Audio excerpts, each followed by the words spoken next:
Okay, so now guys, when we talk about like communication as such, see, basically when we talk about communication, your body is going to be communicating with different parts of the body every now and then. It is going to communicate with them, and it is going to gain information, and it is going to make your body aware of your surroundings. Same way, it is also going to use different methods of communication. One method of communication is your using your hormones. Okay, but then there are other methods of your communication as well. So in our body, there are actually four different types of your communications. Let's try to see what are the four different types of communications. Okay, so the first type, guys, we say it is going to be by using your autocrines. Okay, so what are these autocrine, guys? These are the ones that they contain the cells, and the cells, they stimulate themselves, mean the cells are going to release a few things. So the cells secrete substances, okay, which are going to stimulate themselves. So that is going to be known as your autocrine. Okay, fine. Now, after the autocrine, guys, we have the second one. Those are known as your paracrine. So, autocrine cells, then we have paracrine cells. Now, paracrine cells, these are the ones who are going to release secretions, and they stimulate the neighboring cells. Okay, so cells, they secrete substances and stimulate neighboring cells.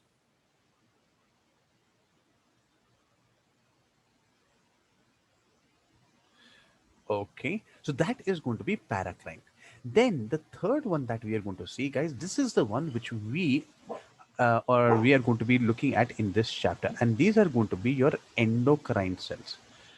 Okay, now endocrine cells, guys, these are going to release hormones. Okay, so these cells basically they release hormones,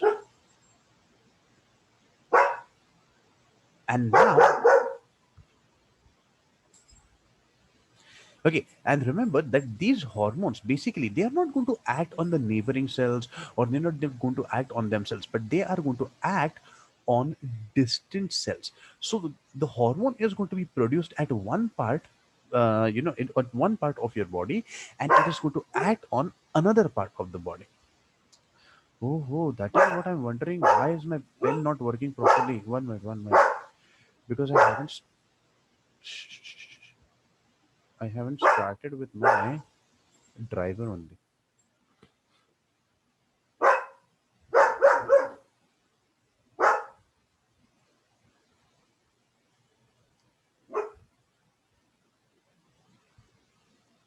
Okay, so these are the ones they are going to be acting on distant cells. So they may be produced somewhere near your brain. Like let's say, for example, we are talking about the pituitary. It is going to be near you, hanging from the base of the brain, and then these they produce your hormones, and these hormones may be acting on the kidneys. Or these hormones, these are the ones they may be acting on your thyroid gland. So their production place is somewhere else, and their action is on going to be somewhere else. Okay, so basically when we talk about these cells, okay, the distant cells, these distant cells, they are called as your target organs. Okay, but we'll talk about this slowly. In this chapter, we are going to be concerned only and only with your endocrine glands. Okay, and the last type, okay, the last type of communication, guys, this is brought about with the help of pheromones. Now remember, what are these pheromones? Pheromones are nothing but they are going to be your sex hormones. Okay, so every organism is going to produce these pheromones. Basically, these are like the scent, we can say. Okay, so these, okay, the basically we are going to have these organs. The organs, they are going to secrete uh, these substances or these pheromones basically, and they are going to attract or they are going to stimulate other organisms. Generally, when is this going to be released more? At the time of your sexual reproduction. Let's say for example, an insect wants to, he wants to bring about reproduction. He wants to undergo the mating process. So what he does is he's going to release loads and loads of these pheromones, and so you will see like all the bugs, they start getting attracted to this. That is known as your pheromones. Okay, so organisms secrete substances which stimulate other organisms.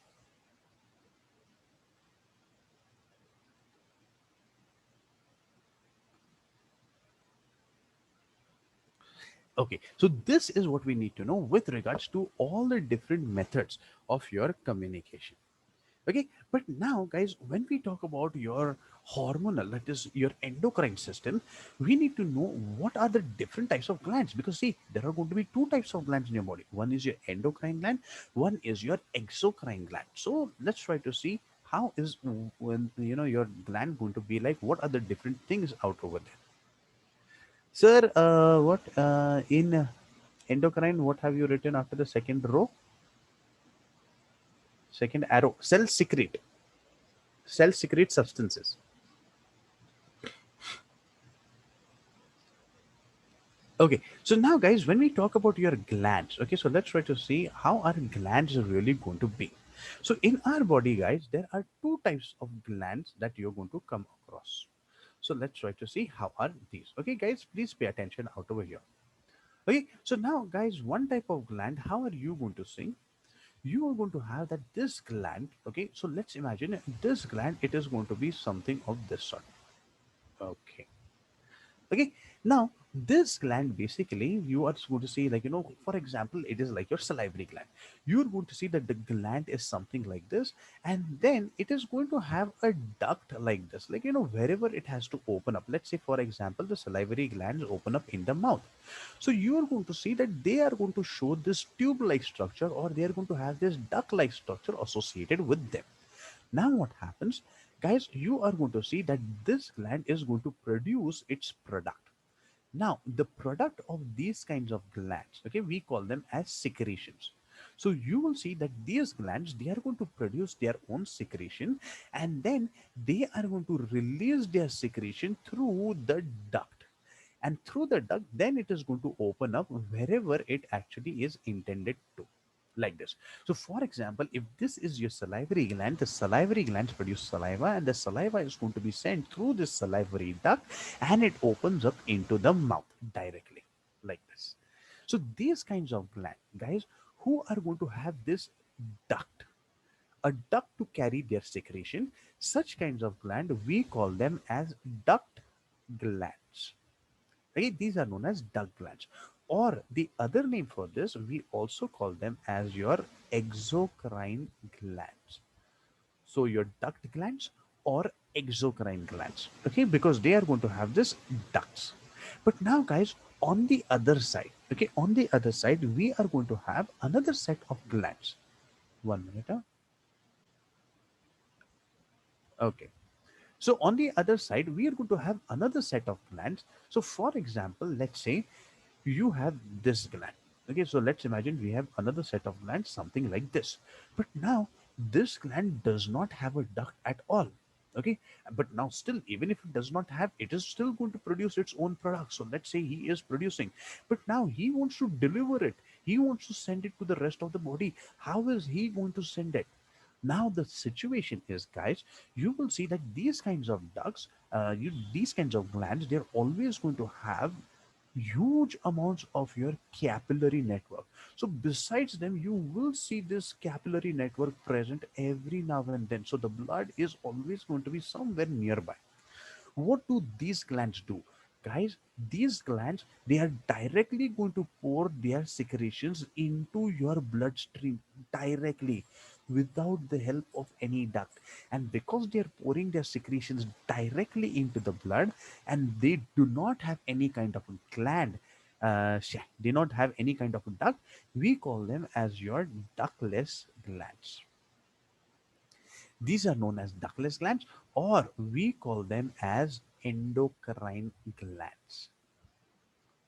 Okay, And in our chapter, guys, we are going to be talking mostly about your endocrine glands. Okay, but now once again, see, we are saying that, oh, these duct glands, these are the ones who are known as exocrine glands. So what is the speciality, like what do we really need to know about this? Guys, always remember, these are the ones, they have ducts. These are the ones, they have ducts to pour their secretions. Their products, I told you, whatever they are producing, their products, these are termed as secretions. They are always known as secretions. Okay, but now on the other hand, guys, when we talk about your endocrine glands, they do not have any kind of ducts. They do not have ducts, and that is why they are going to be ductless glands. And second thing, whatever their products are, guys, always remember, the products, they are known as hormones. So only the products of your endocrine glands are called as hormones. And how are these hormones going to be poured? See, what am we saying? These hormones, they are going to be poured directly into the blood. These are the substances which are going to be poured directly into the blood. From the blood, they are going to travel through the entire body, and then they are going to reach the target organ. So, for example, when the pituitary is producing some hormone which is going to go and act on the kidneys, guys, it is going to travel through your entire body, meaning it is going to go through the brain, it is going to go through the heart, it is going to go through your lungs, it is going to go through your intestines, it is going to go through your kidneys. Now, but even if it is moving throughout your entire body, guys, always remember, it is going to act only and only on the kidneys and nowhere else. Okay, so that is why we say that the kidneys are going to be target organs. So they are going to be poured directly into the blood, but they act only and only on the target organs.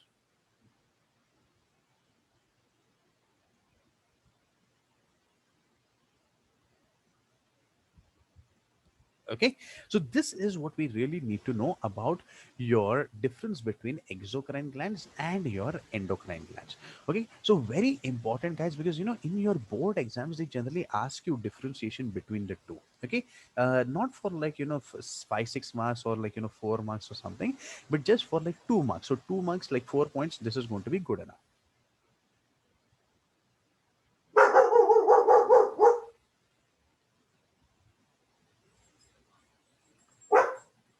Okay, so now, guys, let's try to.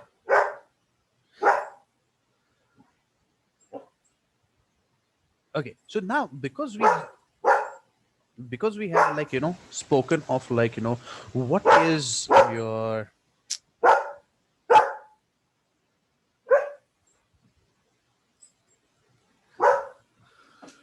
Okay, what is your hormone? So let's try to define what a hormone is going to be like. Okay, and guys, this definition is asked in your exams. Okay, so keep this thing in mind.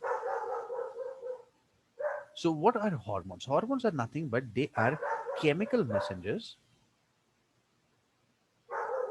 These are going to be chemical messengers which are produced by your endocrine glands. So okay, so chemical messengers produced by endocrine glands in minute quantities. Guys, remember, even if we are saying that we require hormones, how much of hormones do we require?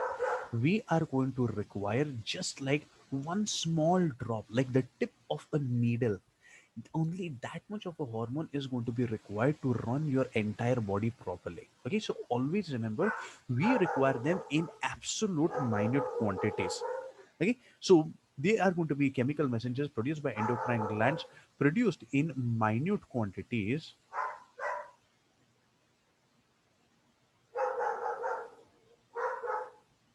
Okay, but poured, how are they going to be poured? But poured directly into the blood.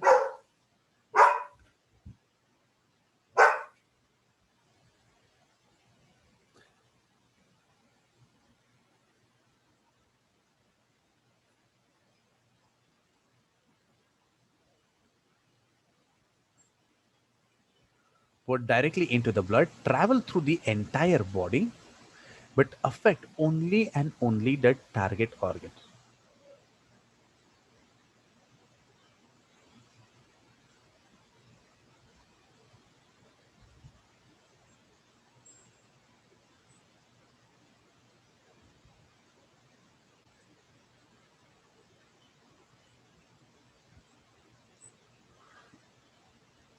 affect only and only the target organs.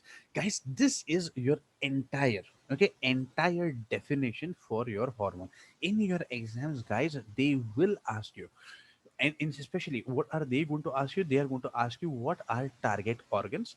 Second thing, they always ask you name what are chemical messengers, and third, they are going to ask you to define your hormone. So this is what they will ask you from this part.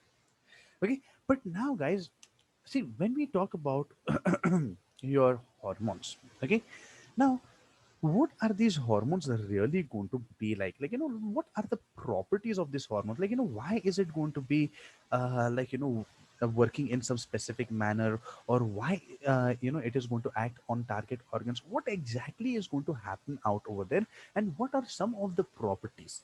Now guys, always remember, if by any chance they ever ask you like what are the properties of hormones, guys, the first property, the first four properties, they are going to be within the definition itself. So if you know this definition properly, guys, the first four properties, they are embedded here itself.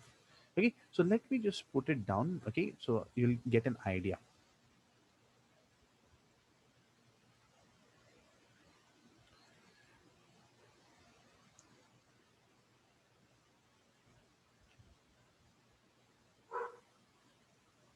Okay, so guys, see, if they ask you ever what are the properties of hormones, so first thing, these are going to be chemical messengers pro- produced by your endocrine glands.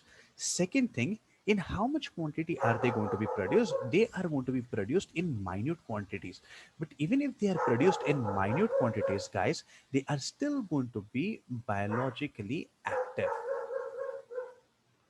meaning like this is like even that one tiny drop is capable of bringing about all the desirable actions inside your body, so those are still going to be biologically active. Third thing, how are they going to be poured?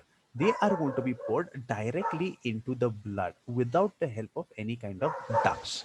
Fourth, you are going to see that they are going to travel through the entire body, but they are going to affect only and only the target organs. So, guys, see, if you know this entire thing, okay, if you just, guys, just a moment.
Okay, sorry. Okay, so now let's try to move ahead. Okay, and let's try to see the next point. But now, guys, the next thing, okay, these points are going to be important. Okay, now always remember whenever we talk about hormones, okay, hormones, they are going to be highly specific. Okay, meaning they will work on only one kind of your receptor, meaning one single hormone. It cannot bring about different kinds of reactions in your body. So these hormones, they are going to be very, very specific, highly specific. Just a moment.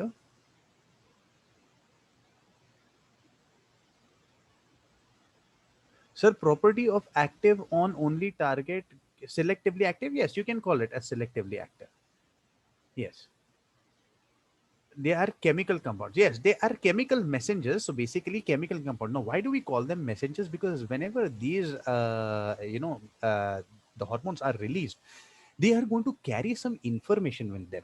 That is why we call them as your chemical messengers. They are going to be this thing only, meaning they are going to be chemical compounds only. But then we call them as messengers. Okay, they are going to be like highly specific. Okay, meaning they are going to bring about some kind of your specific action. They are not going to be random in their action. Okay, next thing is, guys, whenever we talk about them, okay, they are going to be capable affecting your metabolism. So they regulate growth and they also affect your metabolism. Okay, fine. Now, next thing is, guys, you are going to see that when we talk about these hormones, okay, now these hormones, guys, they are, when they are moving through the blood, okay, they will always be associated with some kind of protein. Okay, so let me just put this thing down. So while moving through the blood,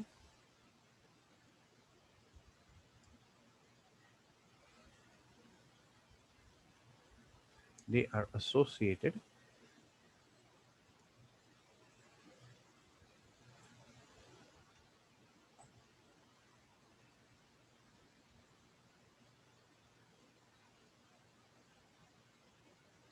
with some protein. So they're not going to be like free floating kind of thing. Okay, now next important thing is, guys, the same hormone from different organisms. Okay, so for example, the same hormone from dogs, cats, cattle, humans, it will always work in the same manner.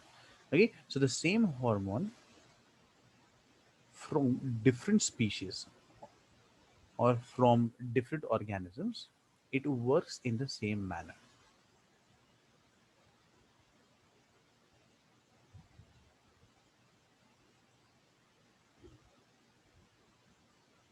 And that is why, guys, what happened was, when people started having problems with diabetes, okay, we started, exploiting this hormone from first your dogs. We were getting it from the dogs. Then after that, we were getting it from cattle. After that, we were getting it from your pigs. And then what happened was, then we realized that, there is always going to be this side reaction that is going to happen. Okay, and it is going to result into your allergies. So after that, we stopped doing this thing and we went on for your biotechnologically engineered insulin. Okay, but then, guys, this is the basis that, we could use the hormone from different organism, because the same hormone from different organism works in the same manner. Okay, but now the next thing is, guys, if by any chance you have any excess or you have any deficiency, immediately it is going to result into your diseases or disorders. So any excess or deficiency,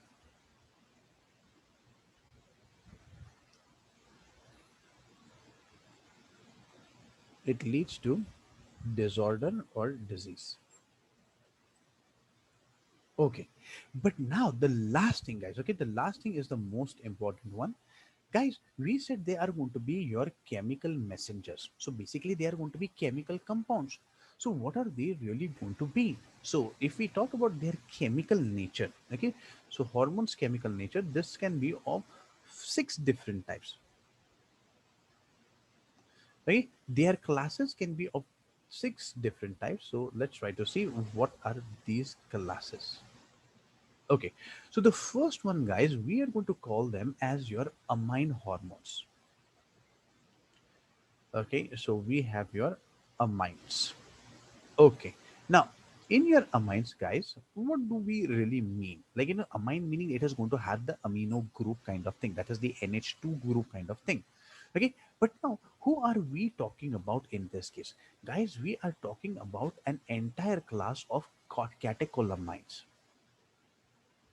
Okay, very, very important. We are going to see catecholamines. And who is the one who is going to be producing this catecholamines? This is going to be produced by your adrenal medulla. So we have your adrenal glands, right? So adrenal glands has the central part which is called as adrenal medulla. And who are we really talking about? Guys, adrenal medulla, this is the one, it is going to produce your adrenaline. Adrenaline is also known as your epinephrine, and then noradrenaline, it is also called as your norepinephrine. Okay, so adrenaline, epinephrine, and noradrenaline, norepinephrine. Okay, so these are the two which are produced by your medulla. Okay, the middle part of the medulla, it is the adrenal medulla. And along with this, guys, there are going to be others. So for example, so this is one. A second one, basically, this is going to be your melatonin. Now, melatonin, what is this going to do, guys? Melatonin is really going to be responsible for giving you your skin color. And who is producing this? This is going to be produced by your pineal gland. Okay, once again, in a few moments, we will see, like, what is the location of all the major important endocrine glands. But at that time, I will tell you.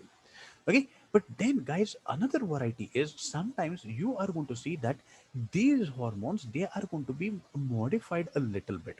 Okay, so some modified amino acids. Okay, so they're not going to be really plain simple amino acids. So modified amino acids, this is going to be seen in the case of your thyroxine, that is produced by your thyroid gland. So we have thyroxine, this is produced by thyroid gland. Okay, so basically all of these guys, these are going to be your amine hormones. Okay, these are going to be amine hormones.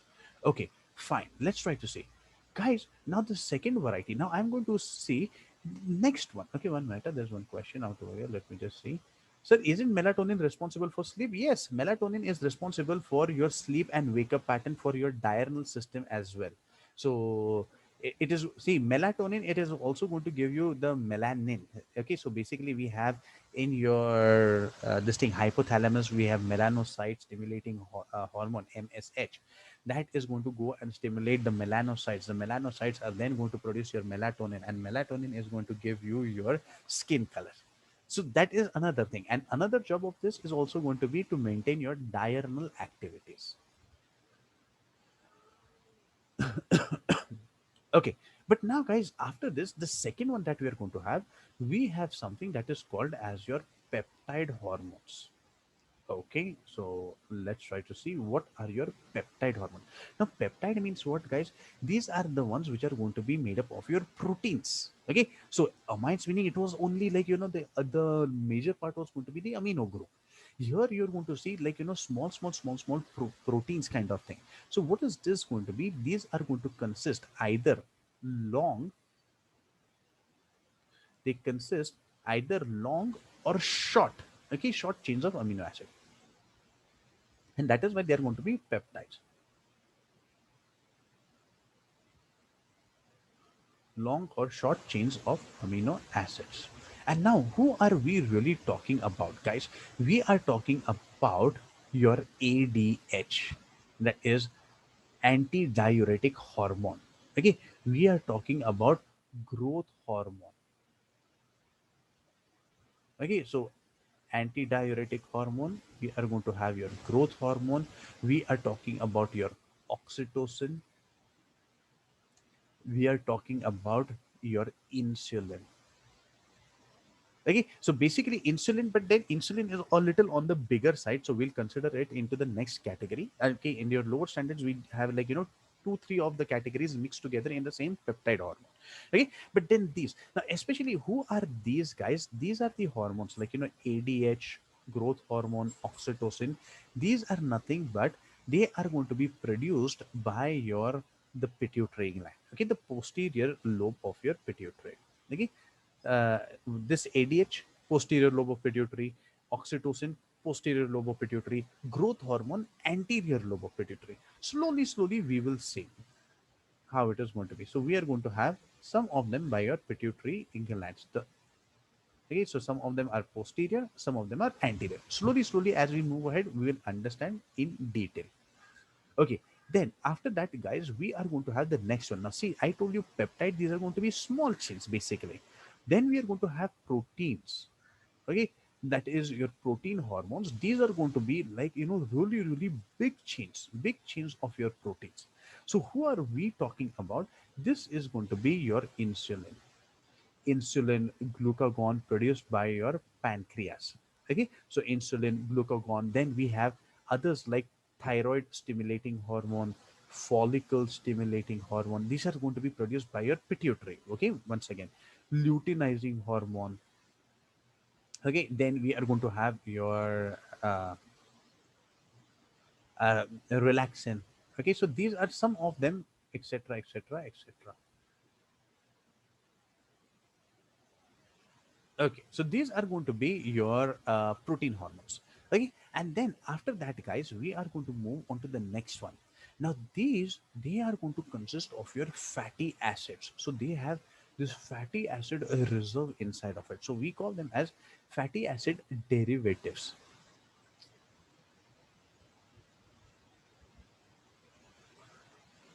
Okay, so fatty acid derivatives. And now, who are we really talking about in this case? Fatty acid derivatives. We are going to be talking about prostaglandins. Now, guys, you must have come across prostaglandins. Can anybody tell me where have you seen prostaglandins? I will give you a hint. They are responsible for bringing about contractions. Anybody. Prostaglandins.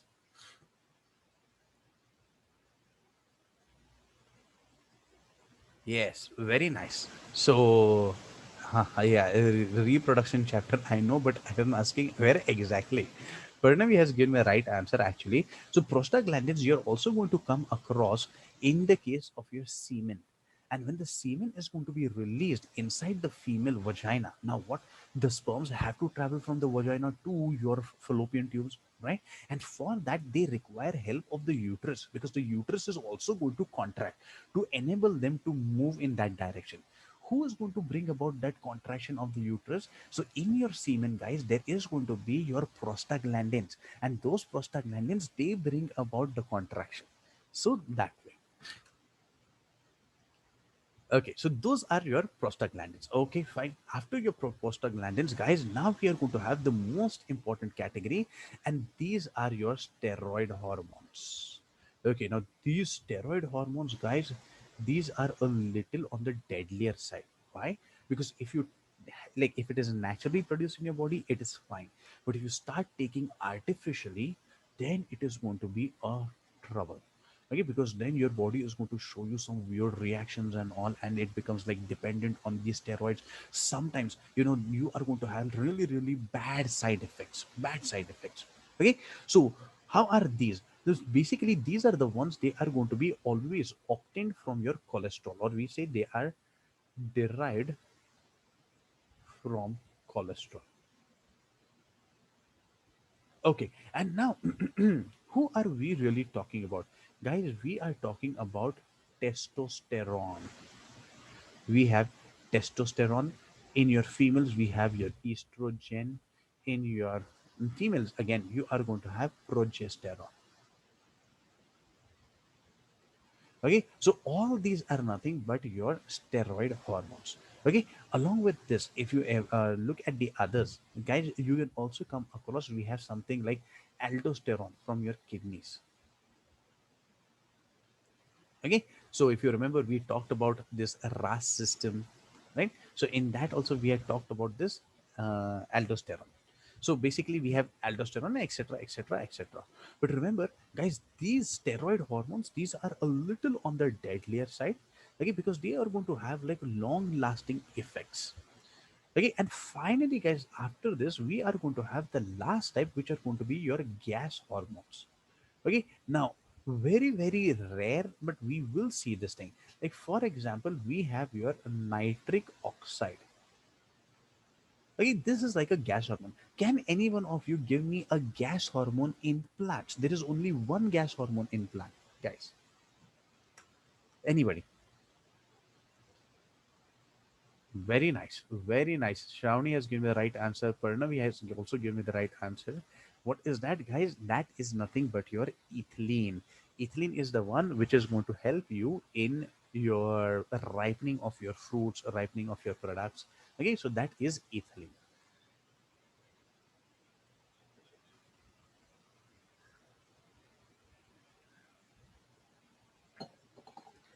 Okay, but now see, guys. So basically, when we talk about your hormones, guys, you are going to see these as the six different classes of your hormone: amines, peptides, proteins, fatty acids, steroids, and gas hormones.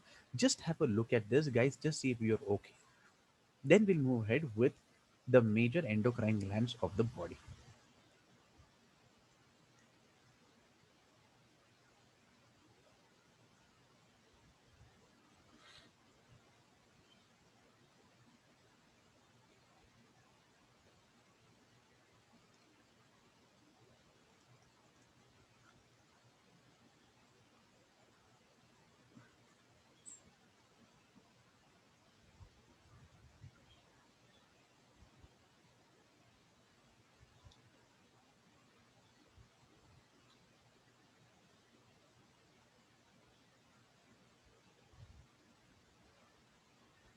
Okay, everybody, all right with this, guys?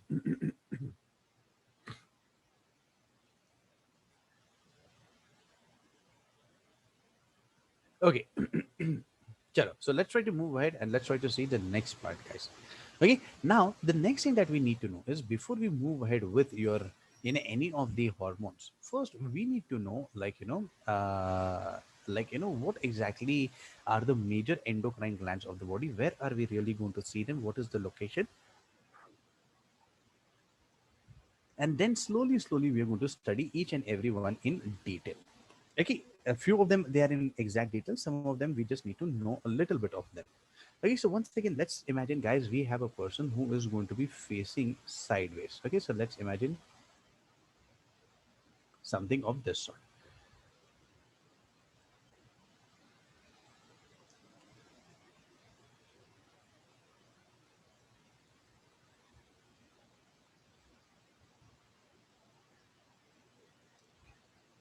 Okay, so now let's try to see, guys. Now, when we talk about our body, the first thing is we are going to see that, okay, we have our brain out over here. So let's imagine we have our brain. Okay, so let's imagine it this way. Now, guys, what happens is there is going to be a lower part of the brain somewhere out over here. Okay, now this lower part of the brain, guys, this is called as the hypothalamus.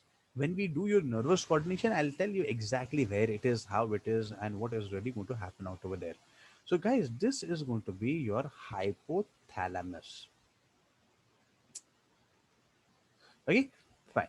Because this is going to be the lower part of the brain. Hypo meaning it is below, and there is a part called as your thalamus. So it is below the thalamus. That is why hypothalamus. But now, guys, what happens is from this hypothalamus, you are going to see two glands which are going to be coming down. So one gland it is going to be like protruding at the front, okay, which is going to be your pituitary gland. So the first one it is going to be your pituitary. Okay, and now at the backside, just like how we have a small projection in the front, guys, the same way we are going to have a small projection which is going to be in the upward direction, but on the other side. This projection, which is going to be on the upward direction, this is known as your pineal gland. Okay, so we have the pineal gland, we have the hypothalamus, and we have the pituitary gland. Okay, but now, guys, from here, let's try to move a little down and let's go into the throat region. Okay, now in the throat region, guys, what are we going to see? We are going to have a little butterfly shaped gland. Okay, so this is somewhat your butterfly shaped gland. Now, what is this? This is nothing but this is our thyroid gland. Okay, but now, okay, but now what is going to happen is, guys, on this thyroid, on the back side, okay, now, guys, in this angle, it is not going to be visible. But then, if you look at the back side of thyroid, you are going to see two pairs of these glands. So on the thyroid gland, you're going to see two pairs of these, which are called as your parathyroid glands. Okay, just because they are going to be on the back side, I'm just going to write it down at the sides that these are going to be at the back side of the thyroid. Okay, chalo. So we are going to have thyroid, we are going to have parathyroid. Let's say we come down more. Now we are going to be in your chest region. Okay, chest region, that is your thoracic region. In your thoracic region, guys, once again you are going to see a small gland out over here. Now this gland, where is it going to be located? Once again, this is going to be a bilo structure, really really small structure, once again similar to what your thyroid gland was. Okay guys, this is going to be located exactly behind the sternum and in front of your heart.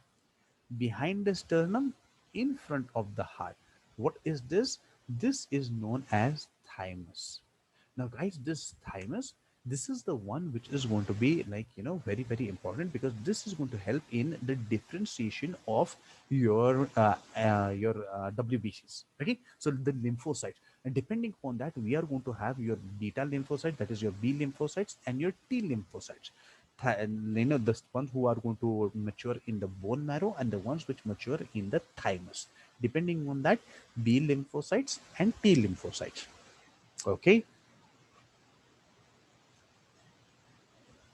fine. After your thymus, now what are we going to do, guys? We are going to come down a little bit, and now we are going to see that, oh, we have reached our stomach. Okay, so let's imagine we have a stomach. uh, Thymus is basically going to be behind the sternum in front of your heart. So let's imagine from the side views. Okay, this is your sternum. Sternum is what? It is nothing but your breastplate. Okay, the one which is going to be in front. So okay, so see, we have your rib cage like this, right? So we had said this way, and then the rib cage basically in on the front, it is going to be attached to this plate. This plate is nothing but your breastplate, or this is going to be your sternum. Okay, so from the side views, what are you going to see? This is the sternum, and let's say this is your heart. So in between these, there is going to be space, and in that space, you are going to see the thymus being present. It is going to be this way.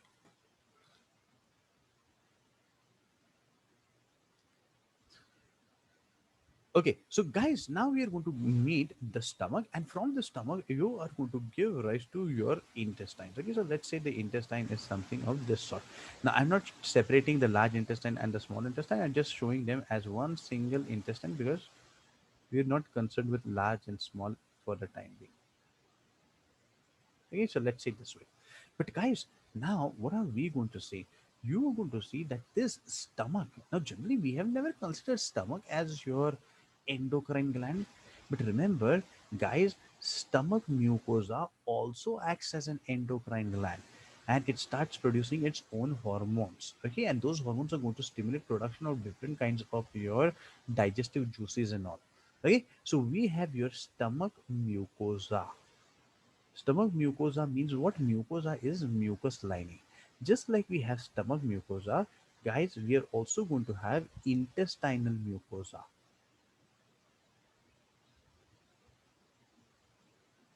Stomach mucosa and intestinal mucosa. But now, guys, what happens, in between the stomach and the duodenum, right in between them, we are going to have this nice leaf like structure. Now, what is this leaf-like structure, guys? The leaf-like structure is nothing but this is our pancreas. Okay, fine. But now, guys, where we have the stomach, just behind it on the back side of the body, we are going to see that, oh, we are going to have two kidney-shaped structures. And what are these kidney-shaped structures, guys? These are nothing but your kidneys. Right, so we are going to see we have kidneys. Now guys, kidneys are also going to act as your endocrine glands. Okay, so once again, if you remember, we had talked about your renin. Okay, so it is going to be produced by this calcitriol. Okay, it is going to be produced by this. Okay, erythropoietin produced by your kidneys. Okay, so kidneys also act as your endocrine gland. And now on top of the kidneys, fitting like a cap, okay, sitting on top, we are going to have our adrenal glands. Now, guys, the adrenal glands is going to show you two parts: adrenal cortex and adrenal medulla. Both these parts are going to produce their own respective hormones. Okay, so this way. Now, after this, guys, let's try to come down a little bit. Now, guys, let's say you are coming down, so you are somewhere in the lower abdomen region. Now, guys, only in females, and only at the time of your pregnancy, guys, we are going to see placenta. Okay, that is also your endocrine gland only. So we have placenta. Now, let's try to see, okay, in females during pregnancies, okay, you have to mention.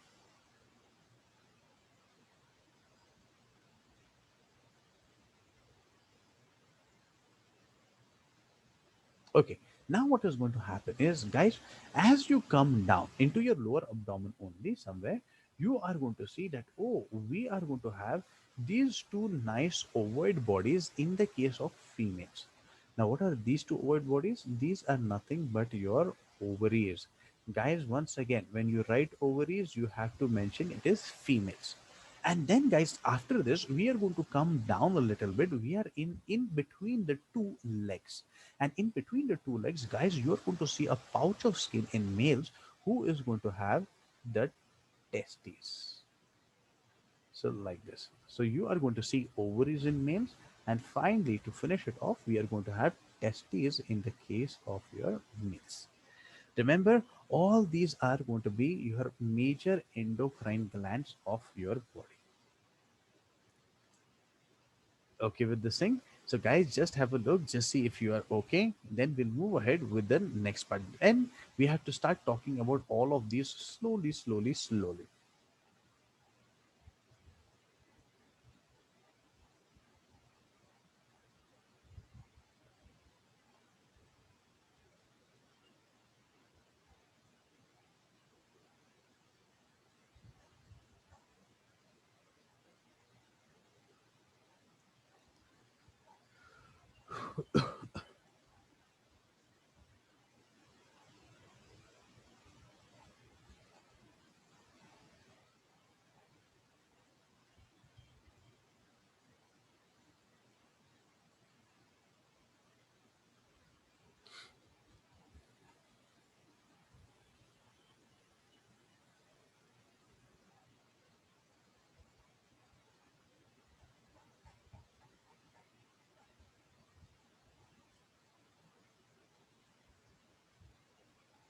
Okay, everybody all right with this, guys? Fine, no issues?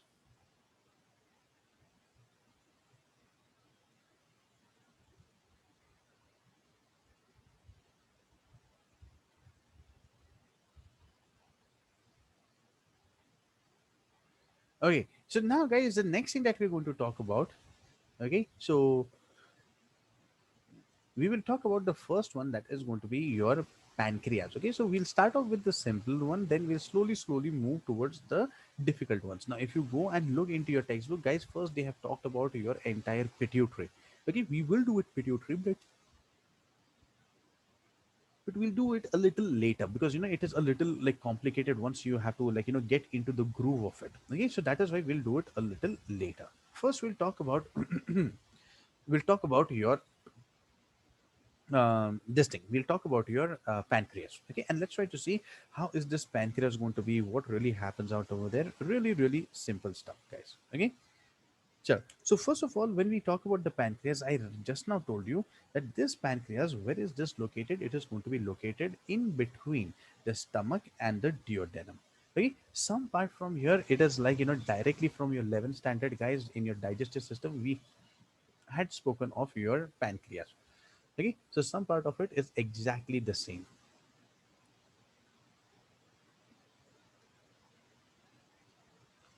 Okay, once again, guys, let's have a look at where is this pancreas located and what is really going to happen. Okay, so guys, once again, we have our stomach, something like this, and then we said we are going to have our duodenum. okay, which is going to be like this. But now in between this, guys, we said we are going to have a leaf-like structure which is going to be present of this sort. This leaf-like structure, we said this is nothing but our pancreas. Okay, so now guys, what happens? This pancreas basically, this is going to produce hormones, but at the same time, we said it is going to play an important role in your digestion as well. So for that, what is it going to show you guys? See, this is going to have this pancreatic duct. Sir, is liver also gland? Yes, liver is the largest exocrine gland. Okay, so this is going to show pancreatic duct, and this pancreatic duct, guys, this is going to come and it is going to open up somewhere out over here like this, where it is going to open up just besides the common bile duct. Okay, if you remember, guys, and then it opens up into your duodenum. So this is how it is going to secrete its pancreatic juice into your digestive system. Okay, if you want, I'll just quickly draw this thing also. So guys, when we talked about your liver, see, we had said the liver is going to be out over here. Now I'm just showing it a little towards the sides. Okay, from the liver we had said that you are going to see the hepatic duct. Okay, so we had the hepatic duct out over there. This hepatic duct, guys, we said, now instead of taking the bile straight directly into the duodenum, what is going to happen? You are going to see that, oh, there is another duct out over here, which is going to lead to your gallbladder. So we had the gallbladder out over there. Okay, the gallbladder had a duct of its own. Now, what is this duct called? Guys, come on. Does anyone remember? Yes, very nice. Okay, so this is going to be your cystic duct. Okay, and now what happens? Both these ducts, they are going to unite together. The cystic duct and the hepatic duct, both of them unite together to form the common bile duct. And common bile duct, it just opens up besides the pancreatic duct. This is how we had studied the structure. Okay, but now guys, see, we are seeing that okay, pancreas here, it is working as your digestive gland, right? So basically, if it is a digestive gland and if it is having a duct, so then it is going to be your exocrine gland. But we are studying endocrine glands, so how is it going to be that we have pancreas being an endocrine gland also? So guys, always remember, pancreas is going to act as both. It is not only your exocrine gland, but it acts as your endocrine gland as well. So let me just put this thing down. So pancreas, basically, it is going to act as both. It is going to act as your exocrine gland. And now, when it is going to act as your exocrine gland, what is it going to produce? It is going to produce the pancreatic juice, okay, which is going to help in digestion. And now when it is going to act as an endocrine gland, now at that time what is it going to produce? It is going to produce hormones. And what hormones are we looking at, guys? We are talking about insulin, we are talking about glucagon, we are talking about your somatostatin. Okay, so these are going to be the hormones produced by your pancreas. But now the question is, where are these hormones going to be produced? How is it going to be like? So for that, guys, let's try to zoom in onto your pancreas a bit, and let's try to see what exactly is happening onto the inside. Okay, so guys, let's say this is your pancreas, something of this sort. Okay, now inside this pancreas, guys, you are going to see that, oh, there are going to be certain groups of cells which are going to be dispersed here and there. Okay, so something like this. Okay, so there are these groups of cells everywhere, everywhere, everywhere. Okay, which are like floating here and there. Now, what are these groups of cells called? These groups of cells, guys, they are called as your islets of Langerhans. Okay, basically, Langerhans was who? Langerhans was your scientist, and he found this out. So that is why we call them as islets. Islets are what? They are nothing but your small islands. Okay, so islets of Langerhans. And now, guys, in these islets of Langerhans, you are going to see three different cells. Okay, now what are these three different cells? You are going to see alpha, beta, and delta. Now, guys, always remember your general tendency would be alpha, beta, and gamma. No, this is alpha, beta, and delta. Okay, but now these alpha cells, what are these going to produce? Alpha cells produce glucagon. Beta cells, they produce insulin, and delta cells, they produce somatostatin. Okay, so this is how it is going to be like, guys. Okay, and because your pancreas is going to act as both exocrine and endocrine gland, guys, we call these kinds of gland as your mesocrine glands. So very important, guys. If you remember, we have talked about this thing in your digestive system. What is a mesocrine gland? What is your apocrine gland? So on and so forth. Okay, so I hope you remember that. Okay, so this is the first thing that we need to know about your pancreas. How is it going to be like? Where is it going to be located? And what really happens?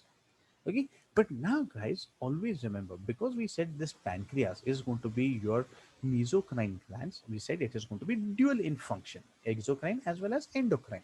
Okay, but in this part, in this chapter, what are we going to be concerned with? We are going to be concerned with only and only this endocrine part. So we're going to be talking only about the islets of Langerhans.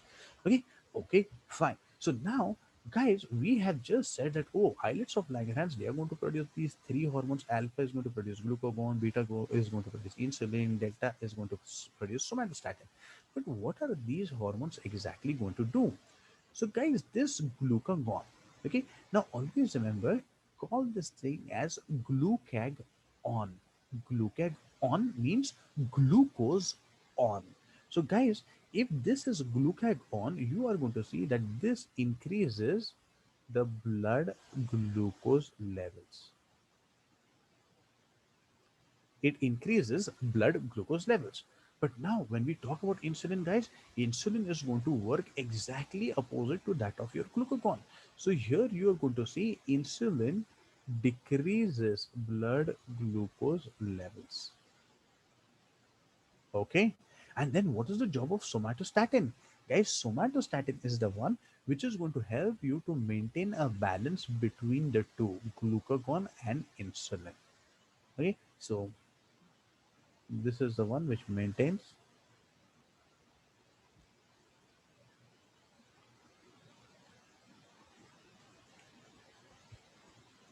balance between the two, insulin and glucagon. But now my question to you guys is, see, glucagon is increasing blood glucose levels, insulin is decreasing blood glucose levels.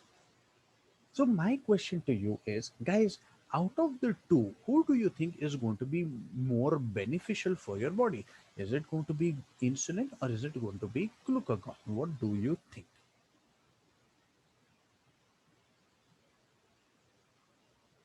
I hope everybody has got my question.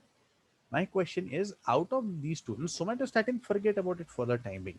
But who is going to be beneficial for your body out of the two, glucagon or insulin? Who is more better, or how it is going to be like? Yes. So, guys, most of you have talked about your insulin, right? The insulin is going to be very important for your body. It is the most important. Only Sneha Sharma has given me the right answer. Guys, it is always, remember, it is always this way.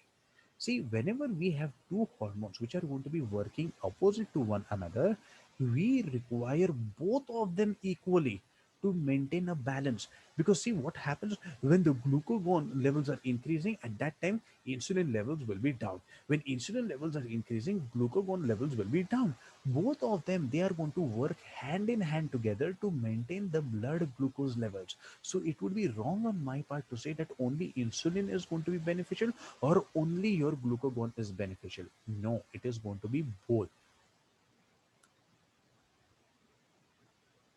Okay, so guys, always remember, both of them, they are going to be equally important. As we move ahead, guys, you're going to see exactly the same thing. Now when we talk about your this thing, your thyroid gland. In thyroid gland, we are going to have your calcitonin. okay, which is going to help in transfer of your calcium ions from the blood into the bone. And at the same time, we are going to have your parathormone from your parathyroid glands, which is going to do exactly the opposite. It is going to remove the calcium ions from the bones and it is going to pour it into the blood. Now, on first looks, what we feel, guys, oh, if it is removing calcium ions from the bones, then definitely it is going to be harmful for the body. So you will select that, oh, this is the harmful one. But no, no, no, no, no, no, guys. Always remember, in order to maintain a balance in your body, okay, we need both of them in equal amounts or in proper, in proper composition or proper pattern. Okay, so and that thing is going to be done by your somatostatin. Okay, everybody is all right with this thing, understood how this is going to work, guys?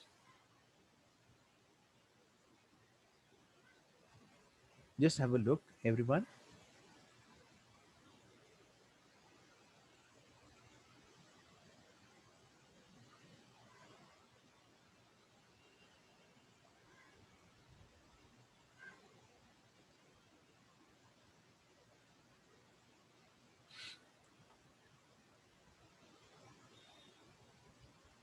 Okay, chalo, everybody all right with this, guys? Now the next thing that we have to do is we have to see how are these hormones really going to work, what really is going to happen behind these. Okay, so let's try to see the next one, guys. Everybody okay with this? Is everybody back? Is everybody here? Hello? Yeah. Okay. Okay, chalo. So guys, let's try to see the next thing. Okay, now we said first that glucagon is the one who's going to increase your blood glucose levels. Okay, but now how is it going to do that? And what really is going to happen? Okay, so let's try to talk about your glucagon a little bit. Okay, so first we are going to have glucagon. Okay, so who is going to produce this thing, guys? So we said this is going to be produced by your alpha cells of islets of Langerhans of your pancreas, alpha cells. Okay, but now what is their job, guys? Their job is going to increase your blood glucose levels.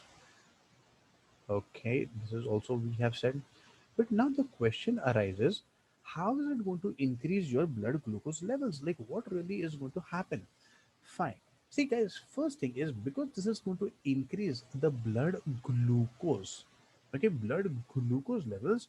We also call this hormone as being hyperglycemic. Okay, hyperglycemic meaning it is going to increase your glucose levels. So this is hyperglycemic hormone. Okay, but now how is it really going to bring about its job? Okay, so let's try to see one by one. Okay, very, very simple stuff. Okay, so always remember, guys, when we talk about our body, we have said liver is going to be a storage for all your sugars. It is going to be storage for all your minerals. It is going to be a storage for all your other important compounds, right? So here, the first thing that is going to happen when your glucose, I mean, when your glucagon is going to be released in your body, the first thing that it does is, okay, I'll just put down this is like, how does it work? Okay, so first, what is going to happen? This glucagon is now going to act onto the liver cells. So it asks the liver cells to convert glycogen into your glucose. Okay, now always remember, guys, in your liver, there is huge amounts of glycogen which is going to be present, and that glycogen is stored. Now, actually, glycogen is stored in two places. One it is in the liver, and the other one is in the muscles. But now, let's say we are talking about your, your this thing only, your liver only. So now, what is going to happen? Glycogen in the presence of glucagon, this is now going to convert into your glucose. Now, guys, the moment we have got glucose, what is going to happen to this glucose? This glucose is immediately poured into the blood, and the moment it goes into the blood, you are going to see that the blood glucose levels increase. BGL is blood glucose levels. Okay, the blood glucose levels increases. Fine. This is the first thing. Okay. Now, because we are converting glycogen into glucose, guys, okay, this is known as glycogenolysis, because see, glycogen is breaking down out over here. So this entire step, okay, remember we call this thing as glycogenolysis.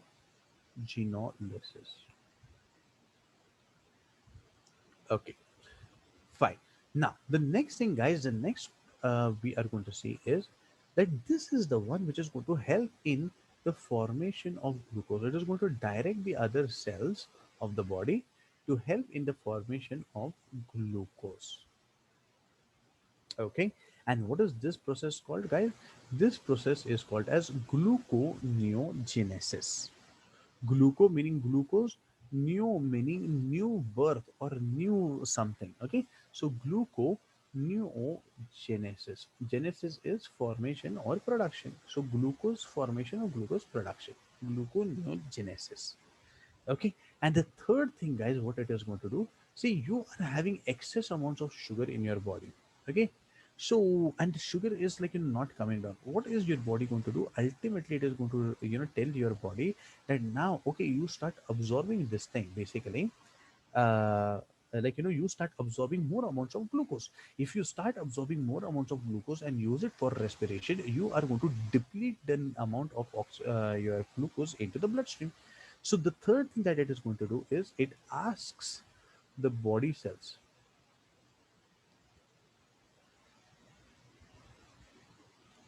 to increase glucose utilization.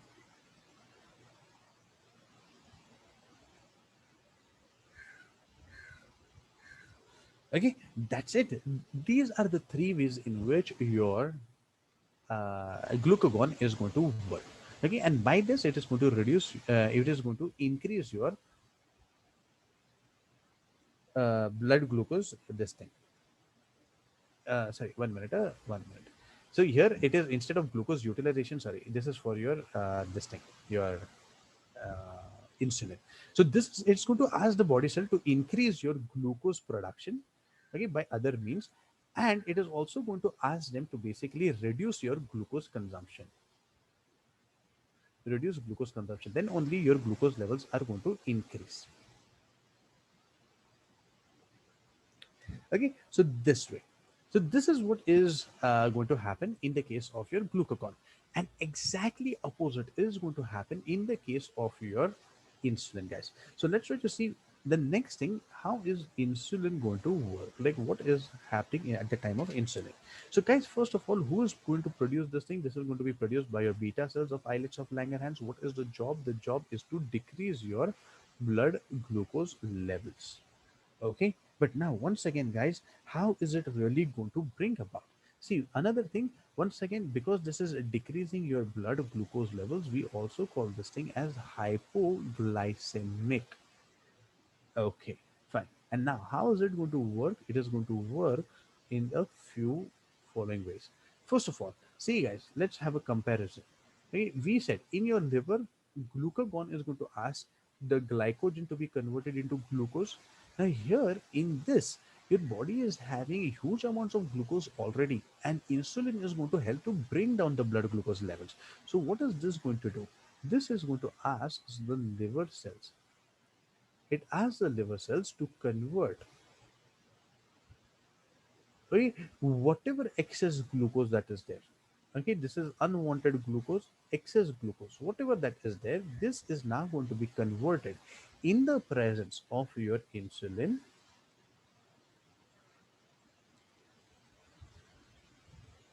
into your glycogen. And now, if this is converted into glycogen, guys, what did I tell you? Where is this glycogen stored? The glycogen is going to be stored in liver and in the muscles of the body. That way. So that's it. That is the first thing that we need to know, guys. Second thing, now second thing, see, it helps in the formation of glucose, gluconeogenesis, guys, right? But here it is going to be a little different. Now what is this going to do? This is going to ask the body cells, okay, now this is going to ask the body cells to convert excess glucose into fat. And now into fat, and now these fats, they're going to be stored in your different parts of the body. So once again, this is like like a measure to like store the glucose, so that in the case there is any unforeseen event, and if there is any kind of your hardships or something, then the fat can be broken down once again to produce energy for the person. So that is why we are going to do this. And the third thing, guys, you are going to say that, see, here it is going to ask the body cells to reduce glucose consumption. Here it is going to ask the body cells to increase glucose consumption or increase glucose utilization. Why? Because more glucose is going to be absorbed by the cells. The cells are going to show more amounts of respiration. More amounts of respiration means you are going to have more amounts of your energy. So that is why we are going to go for this. So it is going to ask the body cells to increase glucose utilization. Again, it helps to increase your glucose utilization. So because the glucose has been utilized, now what is going to happen? Therefore, the blood glucose levels decreases. That's it. That is what we need to know with regards to your the first one, that is your pancreas. Okay, but now we have to talk about your somatostatin. But somatostatin we have already talked about. Okay, only two things that were there, that it is produced by the delta cells and it helps to maintain balance between the two. So there is nothing new. It is exactly the same thing. But now, guys, we have hypo and hyper secretion. See, we have said that if by any chance there is any excess, it is going to result into a disease. If there is any deficiency, then also it is going to result into a disease. So for this, basically, when we talk about insulin, you are going to have hypo and hyper secretion diseases. Okay, so first let's try to see what is going to happen in hyposecretion of insulin.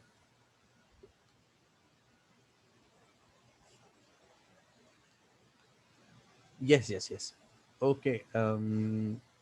Okay, you want it right now? Okay, take care. Okay, guys, what we'll do is we'll just break over here for 5 minutes. Okay, and we'll continue after we come back. Okay, 5 minutes. So quickly, anybody who wants to go to the loo, have some water, go and have it quickly. Okay, 5 minutes. Okay, 5 minutes, guys.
Okay, chalo. So guys, let's try to get back everyone. Okay, so once again, just have a look if everybody is okay with how insulin is going to work, how your glucagon is going to work. Just have a look, guys, everyone. Both of them, they are working exactly opposite to one another. Okay, and because both of them are working exactly opposite, we require both of them to maintain glucose levels in our body. Suddenly, if the glucose levels are falling down, glucagon is going to come into action. If the glucose levels are going up high, then immediately your insulin is going to come into action.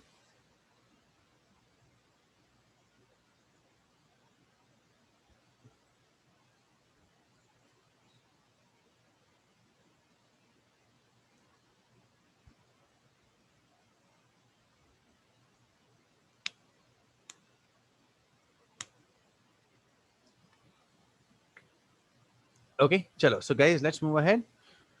Okay, so now guys, once again, I told you that if by any chance, okay, you are working with hormones, if there is any excess or if there is any deficiency, okay, both of them, they are going to lead to diseases or disorders, right? So now let's try to see what is going to happen with the case of your insulin. Guys, we have only insulin, we don't have your glucagon. Okay, so let's try to see hypo and hyper secretion in the case of your insulin.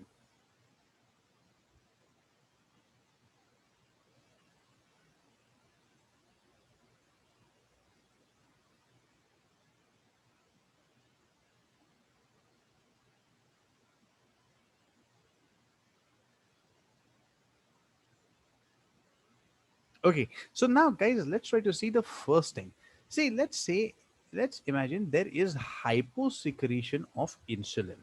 Okay, if there is hyposecretion, less secretion of insulin, if there is less secretion of insulin, guys, will it be able to bring down the blood glucose levels? No. In that case, what is going to happen, guys? Suddenly, your blood glucose levels are going to increase. So, if there is hyposecretion, guys, understand the blood glucose levels, they are going to increase tremendously, right? And if by any chance you are having excess amounts of glucose in your blood, guys, what is the disease you are going to suffering from? You are going to suffer from diabetes. But guys, what is this diabetes? uh, One minute. This diabetes, which is called as diabetes mellitus. Okay, sir, can you explain the point in black? It asks the body cells to increase glucose utilization. So, for example, say we require glucose for respiration. So, let's imagine your blood glucose levels are high. I need to bring down your blood glucose levels by some or the other way. So, what will insulin do? Insulin is going to go and ask the body cells, and it is going to tell them that, guys, come on, you need to increase the glucose utilization. But for what process will they increase use it? They're going to use it for respiration. So basically, it is telling the body cells to increase respiration so that the glucose can be utilized and energy can be produced. That energy can be stored inside your body. That is the meaning of the third point. Okay, fine, no problem. Okay. Then there is next question is, sir, what is the difference between hyperglycemia and diabetes? So there is a huge difference actually. Okay. So let's imagine, is sorry, diabetes is because of decrease of insulin. Yes, it is decrease of insulin. So see, hyposecretion meaning less amounts of this thing. Hypo meaning less amounts. Hyper meaning more amounts. Hyposecretion, less amounts of insulin. What happened? You did not get this part, kya? See, hypo means less secretion. Hyper means more secretion. Okay. Chal. There was one question. Hyperglycemia and diabetes. Now, see, let's imagine. Okay, there is a huge difference. Okay, between the two. So let's imagine. Okay, who has asked me this question? Okay, so let's say we have Viva. Okay, so let's imagine Viva has a love for ice creams. Okay, so one fine day she goes for a wedding and there she is like hogging onto ice creams. Let's say she has 10 servings of ice cream.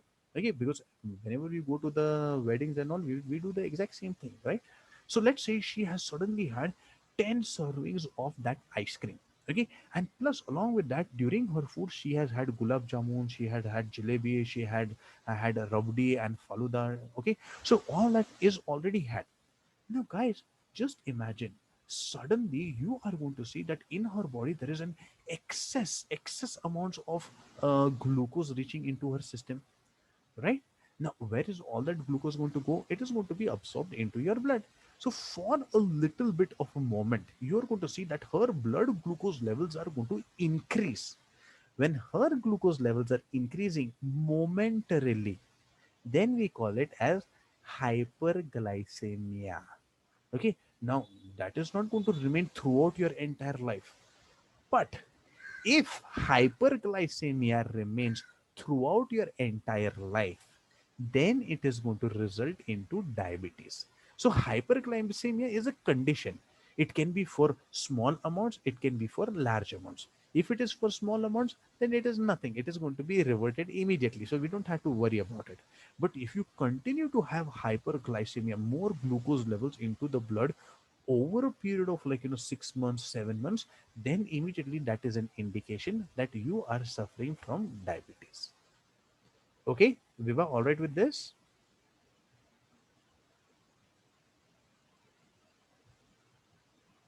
Okay, fine.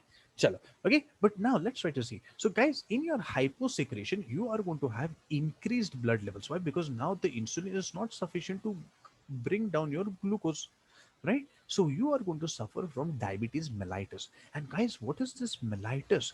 Mellitus means honey like. So, guys, who's going to be honey like out over here? It is going to be your urine. 1 minute. There are some questions out over here. Sir, so hypoglycemia is shortage of insulin, whereas in diabetes, insulin isn't made or barely made. Yes, that is right. Hyperglycemia is basically what? Once again, let me just tell you. Hyperglycemia, there are many reasons for it. Maybe you are having excess amounts of glucose, or maybe suddenly for some moment there has been a malfunction in your body. So, because of which the glucose levels have increased. That is hyperglycemia. Hyperglycemia is just a term to tell you that the blood glucose levels have increased. Okay, now if by any chance the blood glucose levels continue to be more than the expected value, the normal value, over a period of long time, over a period of many months, then it is an indication. Okay, now diabetes can happen because of anything. Okay, maybe your the beta cells of your pancreas, they are not functioning properly. That is why.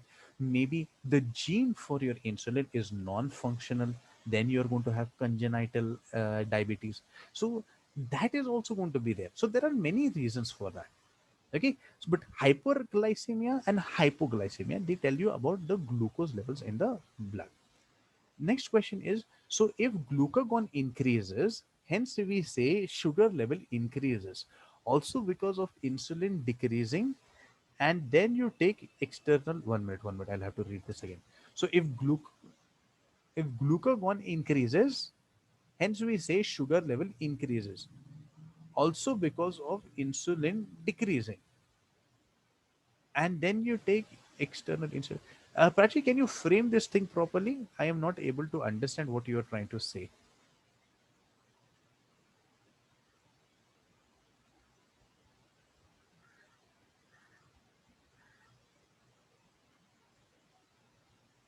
Okay, okay, fine. Okay, okay, no problem.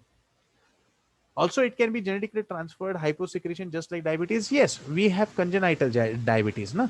So basically, it can be transferred like at the time of your birth. So if the genes are not functioning only, you will say, see, these days you must have heard of children, they may be suffering from diabetes. Why is it? Because the genes are only not working. So the beta cells are not able to produce insulin. If they are not going to produce insulin, there is nobody who's going to take care of your glucose.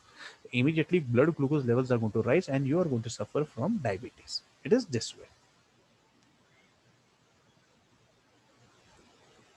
Okay, and also, in some families, you are going to be predisposed to diabetes.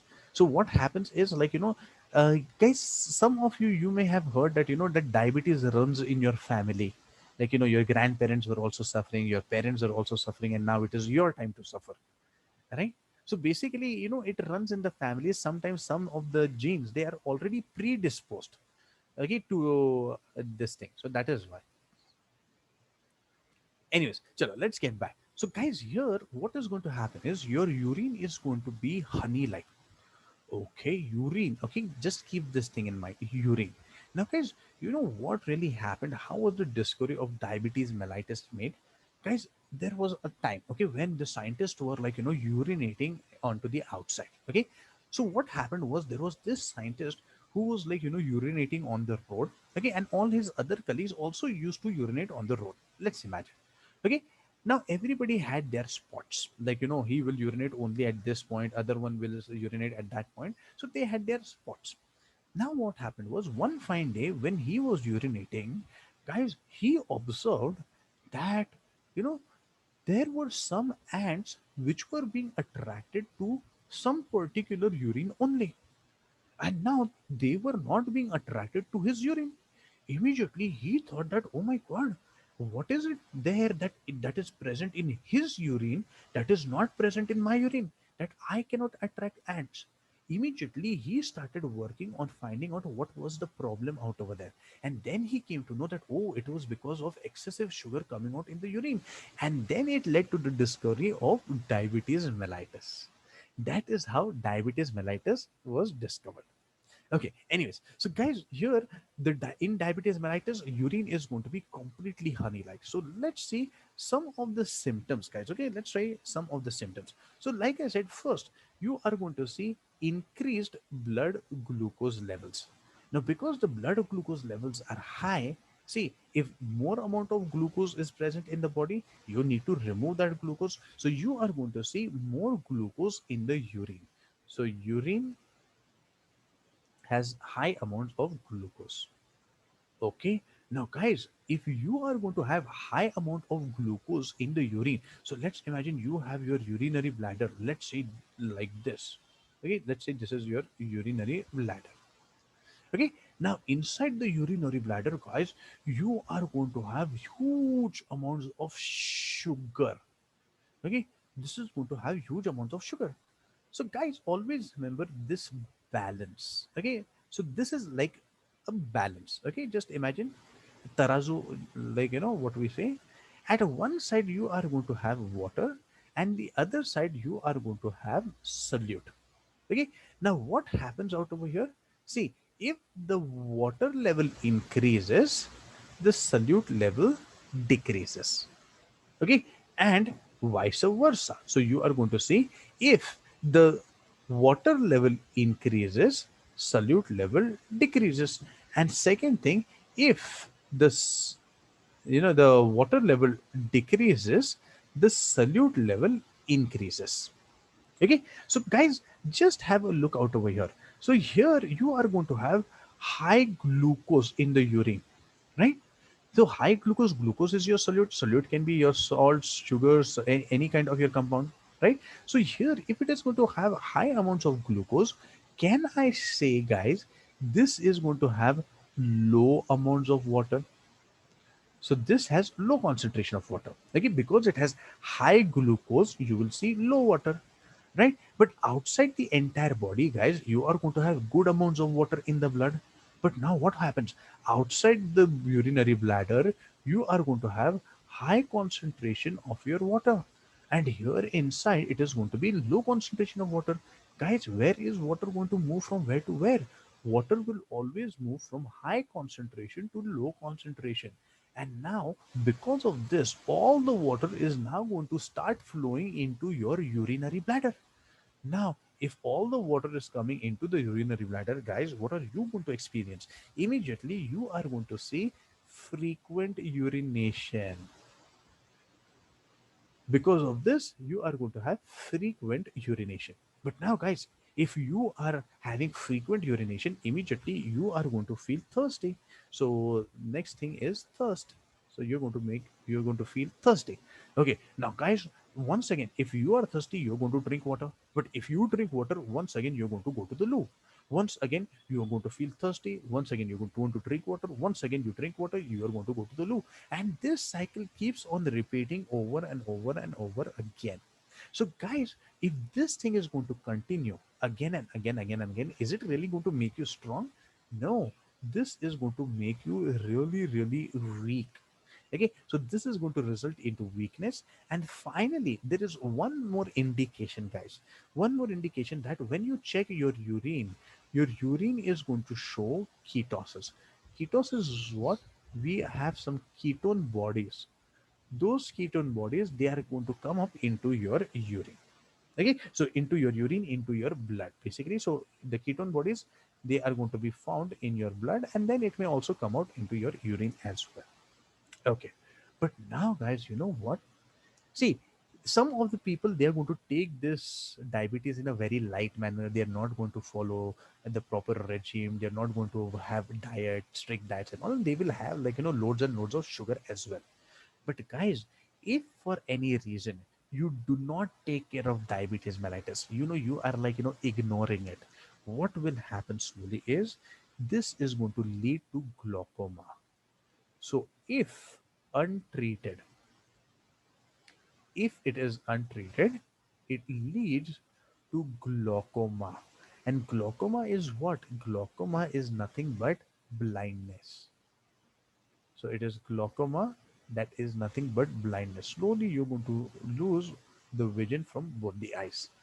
This is what is going to happen. Okay, but now, guys, is there a cure? What do you think? Is there a cure for diabetes? What do you think, guys? Absolutely right. Prachi has given me the right answer. Sia has also given me the right answer. Guys, there is no cure. Okay, there is no cure for diabetes, meaning once you are struck with diabetes, you are going to have diabetes for the rest of your life. So there is no cure. But then there is a remedy. Yes, absolutely right, Manan. So we are going to have a remedy. Okay, a remedy, or we can say there is a treatment for this thing. And what is this remedy or the treatment? Guys, you have two main things. Either you can take insulin shots. Okay, insulin shots are what? These are nothing but insulin injections. So just before your meals, you take this injection. You have a pre-described amount out over there. You poke it into your thigh, or you poke it into your stomach. Okay, so insulin shots. Or the other way is you are going to take your tablets. Okay, these tablets, they contain some enzymes and all, and they are going to they are going to bring down your blood glucose levels. So this is another thing. Okay, everybody okay with this? So this is your hyposecretion. Sir, if a person takes more than insulin shot, he can die. Yes, that is what we are going to do in hypersecretion. I'm going to talk about the exact same thing. Okay, 1 minute. There is one more question which I happen to like skip somehow. Sir, can we say hyposecretion is the initial stage of diabetes? Yes, you can say that, because how it is going to happen, slowly, slowly, slowly. Like, first it is going to, like, your pancreas are going to be non-functional. Slowly, they're going to reduce the amount of insulin. Then it is going to decrease further and further and further, and that is how it is going to work. So yes, you can say it that way. Sir, scientists are working on the cure for diabetes. Yes, yes, yes. It is going to be like people have been working on the cure for such a long time. But you know what? They might even have the cure for it. But are they bringing it into the masses? No. Now just think of this. Guys, uh,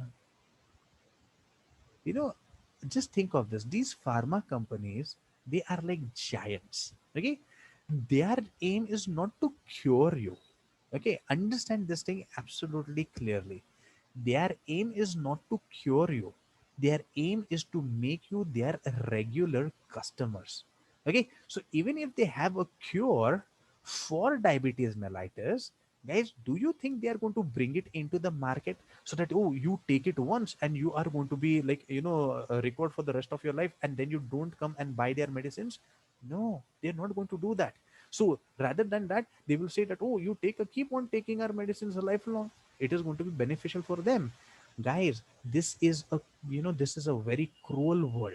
Okay, so nobody is, like, looking for your health. They are going to just think about minting money. Understand this thing. Yes. Same is for cancer as well. Guys, just a moment, just a moment.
Okay.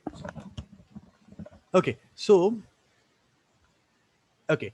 S- Sir, can we switch to homeopathy since it has the least side effect? The answer is no. The reason why, homeopathy takes a very long time to act. So what happens is, like, if by any chance you are suffering from high level diabetes and you are taking homeopathy and the action is going to be after a long time, guys, by the time the effect will be there, you'll be already dead for, like, for a year or so. It's that way throughout the entire world. The amount of people suffering from diabetes is very high. Okay, around, like, 60 to 70% of the population will be suffering from diabetes. So it is a huge market. People don't want to bring about a cure. Okay, so remember this thing. Okay, if the treatment is going to give you more money, why should you bring a cure for that? It's that way. Okay, but now, guys, let's try to see what is going to happen in hypersecretion. So in hypersecretion of insulin, guys, what happens? Your insulin levels are going to increase tremendously. Okay, so in insulin levels, they are going to increase tremendously. But now, if the insulin levels are increasing, see, what is the job of insulin? To decrease your blood glucose levels. So you will see that here the blood glucose levels, they decrease tremendously. Okay, blood glucose levels, they decrease tremendously. But now, guys, if they are decreasing tremendously, what are you going to see? Guys, in your body, the brain is the number one consumer of your glucose. And now, if your body doesn't have glucose, is the brain going to get any glucose? No, your brain is not going to get any glucose. Immediately, what is going to happen? You are going to have the, I'll just say, I'll just mention out here, the brain doesn't get glucose to function. And now, if the brain doesn't get glucose, guys, what is going to happen? Immediately, now you are going to feel like, oh my God, you are like, started to faint. Everything is like moving in front of your eyes. And then you go, yeah, dad, you're going to just fall down. And what is that? That is fainting. Guys, this entire thing, we call this thing as insulin shock. This is termed as insulin shock. And because of this insulin shock, guys, what may happen if I do not resuscitate you? Okay, then you can land up into your coma. And because coma is like a comma on your life, nobody knows whether you are going to die in coma or whether you're going to come out of coma. So ultimately, guys, this may be the reason for your death as well. This is what we need to know about your hypersecretion. But guys, when is this thing going to happen? When is this situation going to happen? Let's try to see. So guys, my simple question to you is, like, see, when you are taking medications, okay, let's say for, let's say, fever, or like you're suffering from some disease and you are taking some medication, guys, sometimes it happens that you miss the medication, right? So let's say, in the morning you forgot to take some medicines. What is your action? Like, in the noon you suddenly realize that, oh my God, अरे, I had to take medicine in the morning, and अभी तो noon हो गया, अभी क्या करेंगे? What is your reaction, guys? You are like, छोड़ जाने दे, I'll take सुबह का भी dose, दोपहर का भी dose, right? And you try to utilize it, guys. Exactly the same thing out over here. Let's say, okay, sometimes it happens that, you have taken the medication, and then suddenly you don't remember, Arey, did I take the medicine? Did I not take the medicine? Did I take the medicine? Or did I not take the medicine? कुछ याद नहीं आ रहा है. Then what is your action? छोड़ जाने दे, I'll take one more medicine. I'll take one more tablet. What is the effect? कुछ नहीं होता है. Right? The same thing. Now, guys, understand. If we have a person who is taking insulin injections, okay, and let's say he has some food, okay, and before the food he has to take injection. Let's say he has gone for a party. Let's imagine, and now he has to take food. He is going to about to have food. So what he does, he takes the insulin injection, and then suddenly when he is about to go and get food, suddenly some of his friends, they are going to stop him in between, and they start having a chit chat. And after a few moments, he forgets, Arey, did I take the injection? Did I not take the injection? Did I take the injection? Did I not take the injection? And then suddenly, what is going to happen? He's like, Chhod jane de, I'll take one more shot. He goes back, he takes one more shot. But now, what happens? Suddenly, the insulin levels in his blood increase tremendously. And then what? Zapak, the blood glucose levels are going to go down tremendously. As the blood glucose levels go down tremendously, kachak, guys, this person, he is going to faint, he's going to fall onto the ground, and then he's going to do nagin dance onto the ground. Okay, because he is going to go into insulin shock just from one extra shot. Yes, it is very, very deadly. And that is why you need to be very, very careful in this diabetes, guys. One extra shot of insulin can land you into your deathbed. It's that way. This is how your insulin shock is going to take place, guys. And face from his mouth, the face, that depends. Okay, it is not a condition, it is not a necessary condition. Okay, so in insulin shock, the foaming and all is not generally seen. Foaming and all is generally seen if there is like poisoning, or like, some adverse reaction taking place, then not in this insulin shock as such. Okay, so everybody okay with this thing, guys? Okay, there is one question. Sir, my grandfather is 60 years, but he doesn't need insulin. Very good. Although he has diabetes, he is taking a powder of different species and some other natural ingredient. My uncle had sugar level 300 above, and it got lowered by the end of the day almost to 214. Great, absolutely. If that is the case, then you should share the recipe with others as well. Okay, chalo. So guys, with this, we are done with your entire this thing. Uh, with your, just a moment, guys.